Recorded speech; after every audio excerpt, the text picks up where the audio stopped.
the last lecture or video, we were discussing about the Collas law and its application. Now we take the application of Collas law. With the help of Collas law, we can find out the limiting molar conductivity of weak electrolyte. The limiting molar conductivity of weak electrolyte we can't find out neither experimentally nor using Haeckel equation. So we have only way to find out the limiting molar conductivity of weak electrolyte using Collas law. So how can we find out the limiting molar conductivity of weak electrolyte using Collas law? To explain it by taking, we take one example. First application है हमारे पास lambda naught of limiting molar conductivity of weak electrolyte. Weak electrolyte की lambda naught हम find out कर सकते हैं. For example we have to find out the lambda naught of CH3COOH acetic acid. Acetic acid is a weak electrolyte, you know. Weak acid are example of weak electrolyte. और acetic acid की lambda naught हमें find out करनी है. साथ में हमें दिया गया है given lambda naught of NaCl is equal to x. Unit क्या हो जाएगी मोलर कंडक्टिविटी की unit? Ohm inverse centimetre square mole inverse. हमें लिमिटिंग मोलर कंडक्टिविटी दी है NaCl की. अब NaCl तो स्ट्रॉन्ग इलेक्ट्रोलाइट, और स्ट्रॉन्ग इलेक्ट्रोलाइट की तो हम एक्सपेरिमेंट मतलब हैकेल इक्वेशन से निकाल सकते हैं ना. तो स्ट्रॉन्ग इलेक्ट्रोलाइट की लिमिटिंग मोलर कंडक्टिविटी तो इजीली फाइंड आउट कर सकते हैं हैकेल इक्वेशन से, एक्सपेरिमेंट जो करवाएगा उसके हिसाब से. तो ये जैसे हमने X ohm inverse centimetre square mole inverse दे रखी है.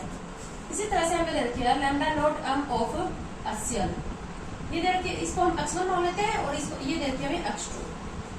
ठीक है, ये गिवन वैल्यूज है. और इसी की हेल्प से हमें क्या निकाल लिया, जो वीक इलेक्ट्रोलाइट है, ये तो स्ट्रॉन्ग इलेक्ट्रोलाइट है, तो इनकी तो इजीली अवेलेबल है हमारे पास लैम्डा नोट. ये वीक इलेक्ट्रोलाइट.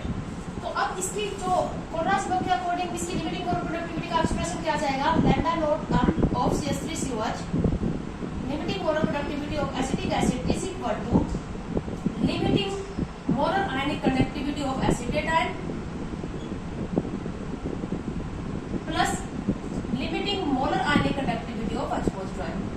ये हमने कोल्रास लॉ के अकॉर्डिंग लिख लिया. क्या कहता है कोल्रास लॉ? किसी भी इलेक्ट्रोलाइट की जो लिमिटिंग मोलर कंडक्टिविटी होती है वो सम होती है limiting ionic conductivity of all ions. तो हमें ये चाहिए. अगर हमें इस तरह से सेपरेट आयंस की कंडक्टिविटी भी दे जाए, अगर आप हमारे पास एसिटेट आयन की लिमिटिंग मोलर कंडक्टिविटी है और H पॉजिटिव आयन की लिमिटिंग आयनिक कंडक्टिविटी है, तो उसकी हेल्प से हम क्या फाइंड आउट कर सकते हैं? एसिटिक एसिड की limiting molar conductivity find out कर सकते हैं. अब इसी तरह से जो हमारे पास लिमिटिंग मोलर कंडक्टिविटी है NaCl, इसको हम कैसे लिख सकते हैं? Lambda naught of NaCl. इसका एक्सप्रेशन हमारे पास क्या जाएगा? Lambda naught of Na positive plus lambda naught of Cl negative. ये हमारी रिक्वायर्ड इक्वेशन है. ये इक्वेशन हमें चाहिए, हमें ये इक्वेशन लेके आनी है. इसको हम इक्वेशन 1 मान लेते हैं. ठीक है. इसी तरह से लैम्डा नोट ऑफ HCl हम कैसे लिख लेंगे? इसके ऊपर कोल्रास लॉ लगाएंगे तो lambda naught of H positive ion plus lambda naught of Cl negative ion. हमें जो चाहिए वो एसिटेट आयन की लिमिटिंग आयनिक कंडक्टिविटी चाहिए और H पॉजिटिव आयन की. तो एसिटेट आयन की इसको इक्वेशन हम मान लेते हैं सेकंड, और इसको हम इक्वेशन मान लेते हैं थर्ड. ये थर्ड इक्वेशन है.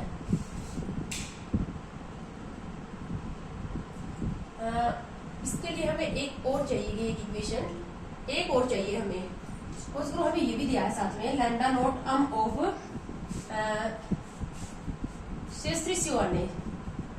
CH3COO ने भी दिया हुआ है. सोडियम एसिटेट सोल्ट है, स्ट्रॉन्ग इलेक्ट्रोलाइट है, तो इसकी लिमिटिंग मोलर कंडक्टिविटी भी हमें दी है. इसको हमने मान लिया x3. ये हमें 3 वैल्यूज दी गई हैं. तीनों ही स्ट्रॉन्ग इलेक्ट्रोलाइट है, NaCl, HCl और सोडियम एसिटेट. तो तीनों की जो लिमिटिंग मोलर कंडक्टिविटी है वो हमारे पास अवेलेबल है हैकेल इक्वेशन के हेल्प से. ये हमें दी गई है और हमें फाइंड आउट करना है. ये इसको इस इक्वेशन हम रहने देते हैं, इसको इक्वेशन का नाम देंगे. ये तो हमें निकालनी है. ये हमारा एम्ड इक्वेशन है. इसकी इक्वेशन फर्स्ट मान लिया, इसको इक्वेशन सेकंड मान लिया, और थर्ड इक्वेशन हमारे पास लैम्डा नोट ऑफ CH3COO. इसको हम क्या लिखेंगे, lambda naught m of acetate ion plus lambda naught m of Na positive ion. Equation होगी थर्ड। अब हमें इन तीनों इक्वेशन को इस तरह से ऑपरेट करना है कि हमारे पास सिर्फ क्या बच जाए, एसिटेट आयन बच जाए और H पॉजिटिव आयन बच जाए, क्योंकि इन आयंस की आयनिक कंडक्टिविटी का सम ही क्या होगा, इसकी कंडक्टिविटी होगी, लिमिटिंग मोलर कंडक्टिविटी। तो हमें एसिटेट आयन चाहिए और H पॉजिटिव आयन की लिमिटिंग आयन मोलर आयनिक कंडक्टिविटी चाहिए, बाकी सभी को हमें कैंसिल आउट करना है। तो कैसे इन इक्वेशन को हम किन इक्वेशंस को ऐड करें, किसको सब्ट्रैक्ट करें कि हमारे पास ये इक्वेशन आ जाए।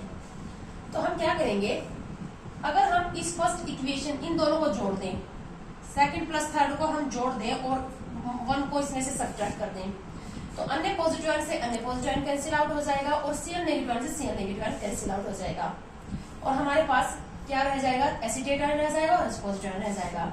तो अब इक्वेशन सेकंड की हमारे पास जो कंडक्टिविटी है, इसकी कंडक्टिविटी है हमारे पास x1, इसकी है x2 और इसकी है x3। तो जो ऑपरेशन हम इक्वेशन के साथ करेंगे वही सेम हम क्या करेंगे इनकी कंडक्टिविटी के साथ। तो हमारे पास सेकंड क्या जाएगी x2, तो x2 की जो हमारे पास यहाँ पर जो HCl की लिमिटिंग मोलर कंडक्टिविटी दे रखी है x2 प्लस सोडियम एसिटेट की जो लिमिटिंग मोलर कंडक्टिविटी दे रखी है वो है x3 माइनस NaCl की जो लिमिटिंग मोलर कंडक्टिविटी दे रखी है वो है x1। तो ये आ जाएगा हमारे पास वीक इलेक्ट्रोलाइट की यानी कि एसिटिक एसिड की लिमिटिंग मोलर कंडक्टिविटी ये वैल्यूज होंगी, हम इनको पुट करके निकाल सकते हैं। तो इसी तरह से तुम्हारे बुक में न्यूमेरिकल दे रखे हैं, मैं उसका PDF कल तुम्हें सेंड कर दूंगी। तो इस तरह से क्या है, कोलाज लॉ की सबसे इंपॉर्टेंट एप्लीकेशन है ये कि वीक इलेक्ट्रोलाइट की हम लिमिटिंग मोलर कंडक्टिविटी निकाल सकते हैं with the help of given limiting molar conductivity of strong electrolyte. उसके बाद जो सेकंड एप्लीकेशन है हमारे पास, सेकंड एप्लीकेशन हमारे पास क्या है, to find out the degree of dissociation and ionization constant of weak electrolyte, alpha and Ka for weak electrolyte। जो weak electrolyte है वो आपको पता है कि बेटा 100% आयनाइज नहीं होते, तो ये 100% आयनाइज नहीं होंगे किसी भी सी कंसेंट्रेशन के ऊपर, हालांकि इनफाइनाइटली डाइल्यूट के टाइम हम ये 100% आयनाइज होंगे, लेकिन किसी भी सी कंसेंट्रेशन के ऊपर, अब सोल्यूशन की कोई भी सी कंसेंट्रेशन है तो वहां पर इनकी जो अल्फा की वैल्यू है यानी कि डिग्री ऑफ डिसोसिएशन जो है, या डिग्री ऑफ डिसोसिएशन को आप 100 से मल्टीप्लाई कर दोगे तो वो क्या बन जाएगा, परसेंटेज डिसोसिएशन। तो किसी भी सी कंसेंट्रेशन के ऊपर कोई भी इलेक्ट्रोलाइट कितना परसेंट आयनाइज होगा उसकी हम फाइंड आउट कर सकते हैं अगर अल्फा की वैल्यू पता चल जाए तो, या जैसे आयनाइजेशन कांस्टेंट हम फाइंड आउट कर सकते हैं। हमें पता है कि आप पढ़ चुके हो इक्विलिब्रियम वाली यूनिट में, जो K होता है ionization constant of weak electrolyte, वो क्या होता है, C अल्फा स्क्वायर होता है। C क्या है, इनिशियल कंसंट्रेशन, और अल्फा क्या है, डिग्री ऑफ डिसोसिएशन।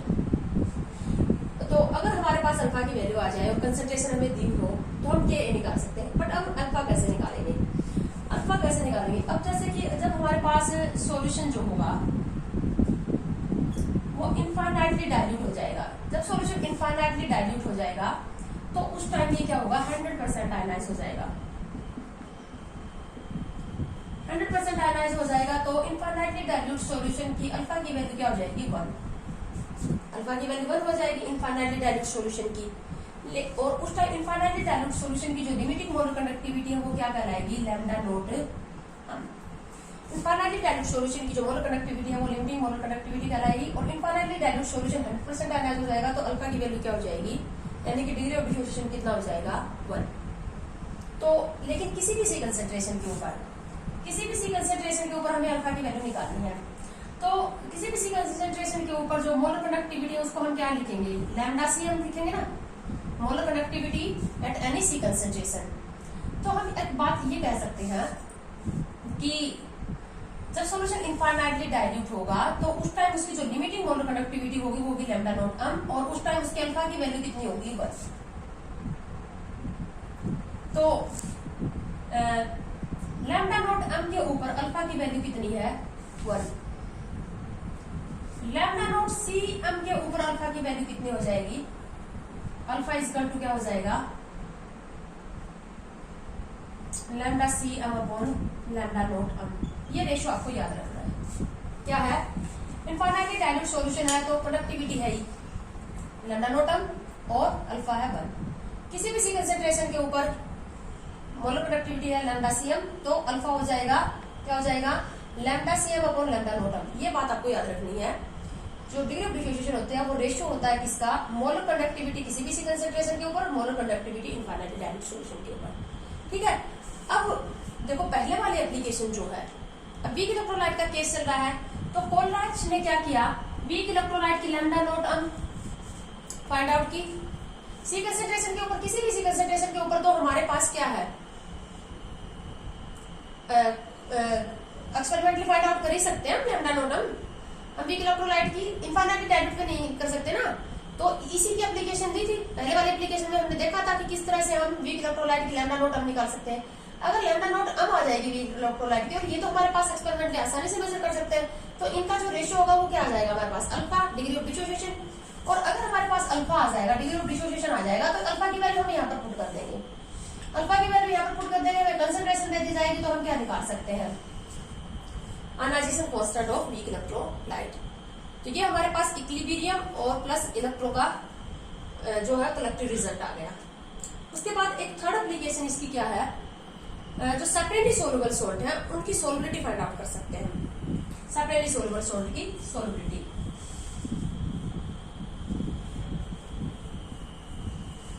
तो सेपरेटली सोलुबल सॉल्ट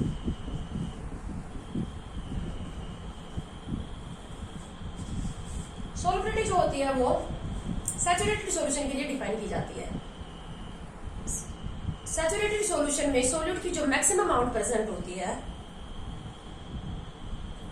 क्या होता है जब सॉल्यूशन सैचुरेटेड हो जाता है? सैचुरेटेड सॉल्यूशन का मतलब जिसमें मैक्सिमम सोल्यूट डिसॉल्व हो जाता है, उस टाइम पर लीटर सॉल्यूशन में वो हम पर लीटर सॉल्यूशन में, सैचुरेटेड सॉल्यूशन में पर लीटर सॉल्यूशन में सोल्यूट के जितने मोल होते हैं वो क्या कहलाती है? सोल्युबिलिटी। यानी कि और सैचुरेटेड सॉल्यूशन कब बनेगा? मैक्सिमम अमाउंट सोल्यूट की कब घुलेगी?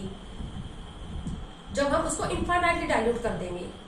इनफाइनाइटली डाइल्यूट करेंगे तभी क्या होगा? जैसे जैसे डाइल्यूशन होता जाता है वैसे वैसे डिसोल्यूशन बढ़ता जाता है। जैसे कि आपने देखा होगा कि जो शुगर है वो कम पानी में कम घुलती है, जब हम पानी का वॉल्यूम बढ़ाते हैं तो वो ज्यादा घुलती जाती है। तो जब हम इनफाइनाइटली डाइल्यूट कर देंगे तो हम ये कह सकते हैं कि अब मैक्सिमम अमाउंट है वो कब डिसॉल्व होगी? इनफाइनाइटली डाइल्यूट कर दोगे तब। इनफाइनाइटली डाइल्यूट सॉल्यूशन के लिए ही क्या होगी? सोलबिलिटी को हम डिफाइन कर सकते हैं। तो अब हमने क्या किया था लास्ट वीडियोस के अंदर?